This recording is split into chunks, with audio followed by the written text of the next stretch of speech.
RCC classes विरोधात एनएसयूआयचे निवेदन, कारवाई न झाल्यास आंदोलनाचा इशारा। नीट 2026 पेपरफुटी प्रकरणाच्या पार्श्वभूमीवर एनएसयूआयचे सांगली जिल्हाध्यक्ष पृथ्वीराज चव्हाण यांनी कोल्हापूर जिल्हाधिकारी व महापालिका आयुक्त यांना निवेदन सादर करून आरसीसी क्लासेस विरोधात कठोर कारवाईची मागणी केली आहे। निवेदनात म्हटलंय की कोल्हापूर जिल्हा राज्यातील शैक्षणिक परंपरा व गुणवत्तेसाठी ओळखला जातो।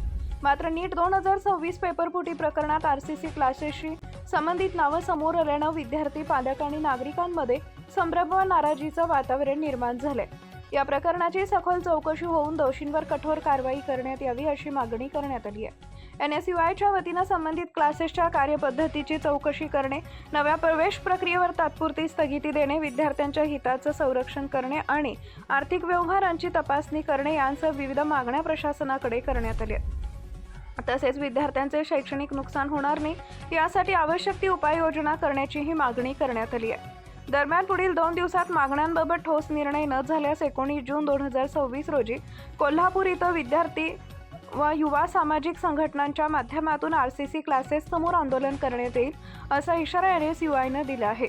महाराष्ट्राच्या शैक्षणिक परंपरेचं जतन करण्यासाठी आणि विद्यार्थ्यांचा विश्वास अबाधित ठेवण्यासाठी प्रशासनानं या प्रकरणात तातडीनं व निष्पक्ष कारवाई करावी अशी मागणी निवेदनाद्वारे करण्यात आली आहे। लाईक करा, शेअर करा, सबस्क्राईब करा आणि बेल आयकॉन प्रेस करा।